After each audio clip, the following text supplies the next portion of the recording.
This will be a nice way to close the day. So, Dr. Sah, we got a little bit of an introduction on your background, just barely.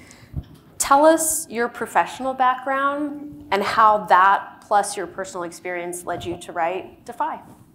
Absolutely. Well, first of all, it's just wonderful to be here in this room with you all. And my professional background. So I'm actually in my third career right now. So my first career started in medicine, mostly due to expectations.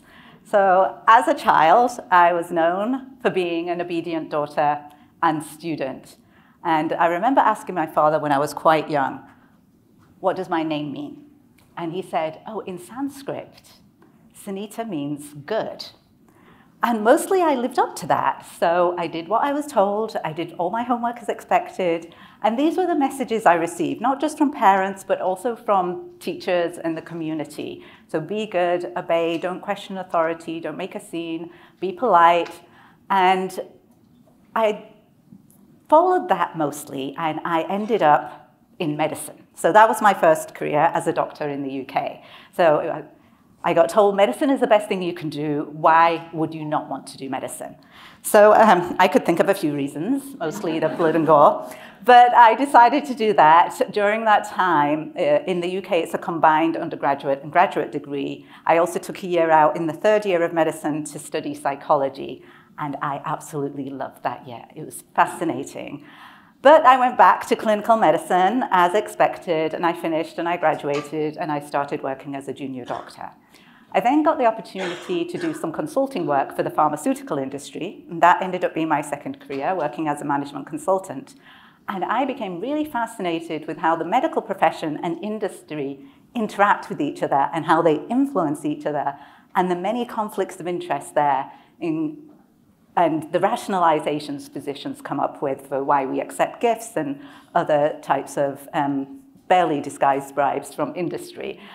And I wanted to study that in more depth. And I spoke to a few professors in London, and they said, if you really do want to look at conflicts of interest, if you want to look at ethical dilemmas, professional dilemmas, you need to go to the United States. So I did.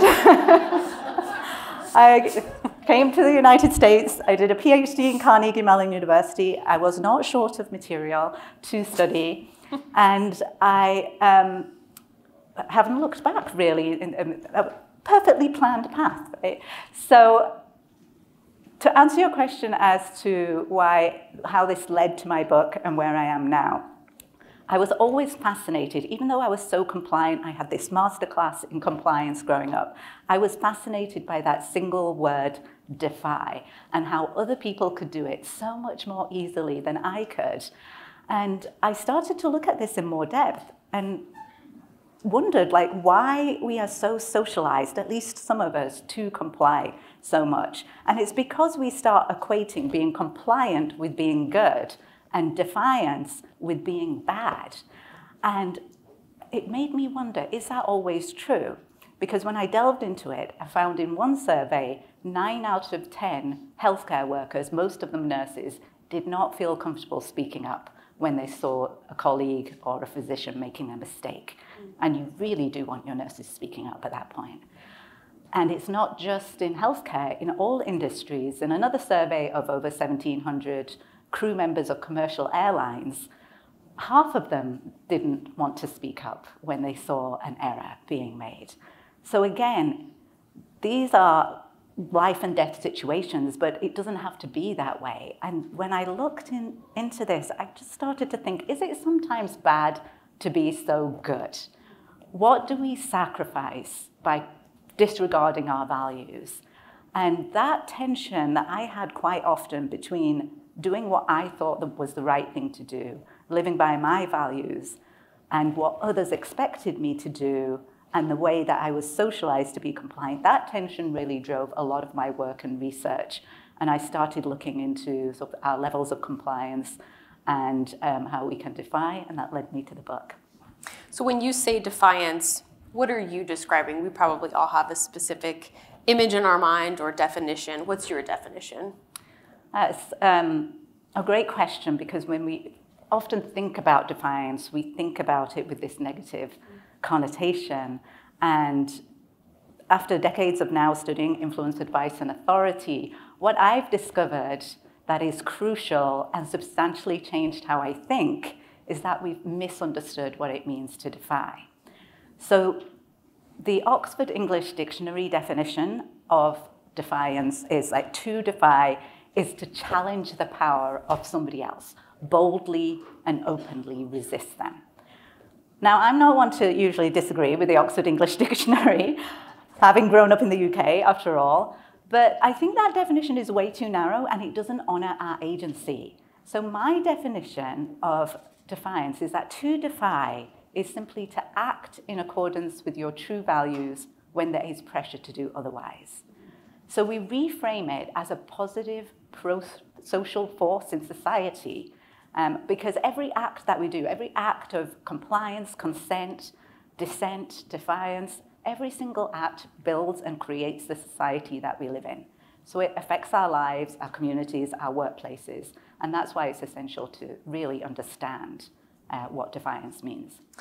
In your book, you present a lot of different examples of defiance. Some of these are very personal to you from your own life, historical examples, Rosa Parks being one of them, and even very contemporary ones. Something that I noticed about these is that they're not huge triumphant moments. They wouldn't be great movie fodder because they're so small sometimes. No one's coming back with a great zinger and standing up and doing a big performance of their defiance. In many ways, these were really quiet moments, but with really huge implications. When researching this book, were there any examples that still stick with you or epitomize defiance? Well, there's many examples in the book that are really important, and they all show a different aspect of defiance. One that stayed with me is actually quite a personal one, but we can draw many lessons from that also for professional environments. And this one stayed with me and shaped me quite a lot because, as I said, I grew up being really compliant, and I also thought my parents were quite compliant, especially my mother. So my mother is quite petite. She's 5'10" at the most. And there was one day I remember we were walking home from the grocery store and we had with us a rickety shopping cart. So it's just like wheeled luggage, so 2 wheels. And my mum was pulling it along as we walked home. And it was quite a long route back home. And we wanted to take a shortcut. So we discussed, should we go through a snicket? A snicket is the Yorkshire term for alleyway, right? So that's what it means. So it was like, yes, let's do it. Let's go through it. We're together. We can go through the snicket. And as we started walking through this snicket, we were confronted by a group of teenage boys. And they blocked our path. And they started shouting out some things to us. Now, my mum was wearing her blue sari. She had her hair very neatly in one plait at the back. And they started shouting out some racist things and telling us to go back home, which we were trying to do. Anyway, so my reaction to that was instant. I grabbed my mum's arm and I averted my gaze. I did not want to look at the boys, and I wanted to maneuver as fast as possible through them to try and get home. And my mum, who, if compliance and defiance you think of as binary, which I did at the time, and I've discovered that's no longer the case, but I had put her very neatly in the compliant box. She did all the cooking, the cleaning, the grocery shopping. She was very kind, so generous, big-hearted, and what I thought very subservient. And that day, she did something different. So she did stop, but she looked directly at the boys in their eyes, and she said, "What do you mean?" And she said it quite softly. She didn't really raise her voice or anything. Now, my heart rate increased. I grabbed her arm even tighter, and I whispered to her, "Come on, Ma." And she went, "No." And she actually shrugged my hand off, and I remember that so well. I was like, and she put the shopping cart up vertical. She put one hand on her hip, and she turned around to the boys, a little bit louder this time. "What do you mean?" And the boys didn't say anything. They were just so quiet, and they were looking at each other. And she was like, okay, you think you're big, strong boys, tough boys, clever boys. And she started telling them off in broken English. And I was astounded. And the boys just, again, didn't say anything. Then one turned to the others and they said, let's go. And they just dispersed. My mum grabbed the shopping cart and she walked off, like head held high. And I just stood there like, what just happened? And I never would have imagined that she would have done that. And what that taught me was a number of things, but the most important thing was that defiance isn't a personality, it's a skill. And it's a skill. We can choose to utilize it or not. We can be compliant one day, we can be defiant the next day. It's not about not having the personality or being larger than life. It's a skill set that we can all learn. So even if compliance is your default, it's not your destiny. Do a really good job in the book of describing different parts of what it means to defy. Something that I think was really helpful is you differentiate between a true yes and a true no. Describe what those two things are and maybe the scale in between them. Sure, absolutely.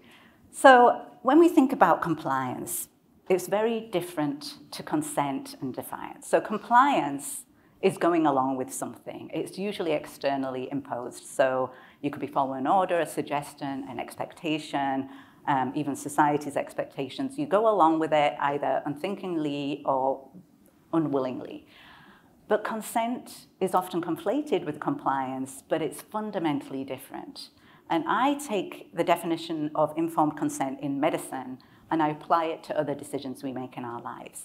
And to have informed consent, what I call a true yes, it requires 5 elements. So first of all, you need capacity, so the mental capacity to make a decision. You're not ill, under sickness, or under drugs or alcohol. So you have the mental capacity. That's the first element. The second element is knowledge. So you need the information to actually make a good decision. But it's not just the information that's important, it's the understanding, a thorough grasp of the facts, the risks, the benefits, and the alternatives. So that's the third one, understanding. Now the fourth one is the freedom to say no. Because if you don't have the freedom to say no, you can't have consent. It's merely compliance. So if you have those 4 elements, capacity, knowledge, understanding, freedom to say no, then the 5th element is your authorization. If you want to go along with all that knowledge, understanding, the freedom to say no, that's your informed consent, your true yes. If you don't, then that's your informed refusal, your true no, that's your defiance. You have a really good example in the book about going to get a CT scan and how this is a way that compliance or defiance shows up in just such a mundane, ordinary part of life, going to the doctor. Could you share that story briefly? Sure, absolutely. So I had moved from the UK to the US, and the healthcare system is just a little bit different. And I had this pain in my chest, and I hadn't felt any pain like this before. So I decided to go to the emergency room. So what was I worried about? I was worried I was having a heart attack. It was deep, crushing pain. And as soon as I got to the emergency room, I was rushed through triage. They did lots of different tests, including an electrocardiogram, and everything was fine. So that was great news. I was relieved. There was nothing going on with my heart, and the pain was actually subsiding. So I was, okay, great, I'm going to be discharged. And then the doctor came to me and she said, oh, before you go, you need to have a CT scan. And I asked why. And she said, we want to make sure you don't have a pulmonary embolism. Now, a pulmonary embolism is simply a blood clot in the lungs. And I worked in respiratory medicine, and I knew I did not have the type of pain that such a clot brings about. So it brings about a very sharp pain. It catches your breath when you breathe in and breathe out. That was not what I was experiencing. And so I knew it was very unlikely to have this. I also knew that a CT scan is about 70 times more on average the amount of radiation than an X-ray. It's still a small amount, but why expose yourself to ionizing radiation that can cause harm and cancer 20 years down the road? I didn't want it. I did not want the scan. And so I should have said no, but I couldn't, because the doctor was telling me to have the scan, and she was saying it matter of fact, and then I was rolled into the room with a technician, And I ended up asking sort of very soft questions such as, it's not a lot of radiation, is it? Even though I knew the answer. And this was me being polite. I don't want to be the difficult patient. I don't want to say no. I think you're wrong. And it's really this psychological concept that I've identified in my research and my studies that I call insinuation anxiety, that we don't want to insinuate that the other person can't be trusted, that they are biased, wrong, just simply incompetent, stupid, or like untrustworthy in some way. And it's very difficult to get over that type of process when it happens in you. And it can happen in these larger stakes situations, such as medical procedures and exams, but it can also happen in small stakes situations where you're sat at the hairdresser and you ask for a certain haircut, you're trying something new, they're saying, trust me, and then they're cutting. You're like thinking, no, stop, no. And you're just sat there thinking, no, right? And it's very hard to tell them that this is not what you want, and you probably tip them and leave the room. But it's such a powerful force, it really is. I'd love to give one more example in a work context. So this is a really powerful one, and it stays with me because of many faculty meetings that I am in. So there was one junior faculty member, a woman. She had joined a group of 4 senior men on this committee where they were evaluating grant applications. Who should get the grant, who should not? And there was one particular applicant from a black man that suddenly the conversation changed, and she thought they were basing the decision and the evaluation on gossip rather than credentials. And herself as a black woman really wanted to say something, and she couldn't say anything. And then afterwards she said the one thing that she wanted to say was the one thing that she couldn't say, because she couldn't go in there and question the integrity of these people that she had just met and tell them that they weren't being trustworthy, they were being unethical, or this wasn't the right thing to do. And when you think about how powerful insinuation anxiety is in these situations, it's really a paradox in that you want to save the face of the other person. You don't want to question their integrity, so you lose part of your own integrity in the process. And that's what we need to be very careful of, is really understanding these pressures to comply with other people and the expectations around us. You do note in your book that some people have to make a really sobering calculation about whether to defy in the moment, or we even call it deferring defiance. What have you found in your research about who gets to defy, who gets to do it in the moment, and could you also talk about the deferring defiance as well? Yes. So who gets to defy? Well, some people get to defy with far less consequences than others. And what I've found is it tends to be sort of the further away you get from what's known as the dominant status, tall, white man, heterosexual white man, the furthest you get away from that, the more consequences of defiance there are, because there's more expectations for you to be compliant. So it's actually a double whammy, because you're expected to be compliant more often, which means you need to defy more, and yet there's more backlash when you do defy. And so you have to assess the situation. Is it safe and effective for me to defy? Make that defiance calculus. And sometimes it isn't safe to defy, so you need to defer defiance to another day. How can small acts of defiance, which many of them are, add up to a larger cultural change within an organization? I think a lot of folks here, especially this week, are maybe thinking about that within their own organizations. How do those moments add up to something greater than the sum of their parts? Well, sometimes we think it's not worth our doubt or our attention or just saying something. But when you are, like I've identified these 5 stages of defiance, and I'll just very quickly talk about sort of a couple of things that we can say. So if we're in that meeting and somebody does something inappropriate, like often we can predict it in advance. Like I know in a certain meeting, a certain person is going to say something offensive because they've said it many times before in prior meetings. And so we can anticipate those situations, and we can say something that doesn't need to be confrontational. So I say curiosity, not confrontation. Just asking maybe the simple question that my mom asked that day, what do you mean? Right? That in itself raises the volume on the situation. Just, it's now put something out there. We haven't just glanced over it, done even a polite laugh, or what I call my crocodile smile when I get uncomfortable, you know. Yes, did I just hear that? You know, so we were saying, what do you mean? Or can you clarify what you just said? Have you considered this instead? You know, just simple questions like this, raise the volume on there. It might change the other person's mind. They might backtrack. It might not. But the target isn't so much convincing the other person. It's really living in alignment with your values. You found something unjust, unfair, unethical. You're going to say something, and that could be enough, right? Just that statement, because what's going to happen with that, now you've put that out there, is the next time you have a meeting, that particular person might think twice, oh, that person's in the room again. Maybe I won't say something like that here. But it's not just you. There's other people observing it, and somebody else might say something, or they might be less likely to say something in front of those other people. So basically what you've done, your small act of defiance, has changed the water in which everybody is swimming. So it's making a little bit of a difference that can have a ripple effect.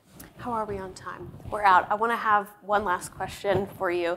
Something that I found really encouraging was that folks can actually practice defiance. If you don't have the personality type, which you know really doesn't exist, maybe some people are bolder than others or in a better position to defy. But if you're not naturally a defiant person, if you don't have that position, you can actually practice doing this. What can we leave today and do to build those muscles of defiance? I would say two big takeaways.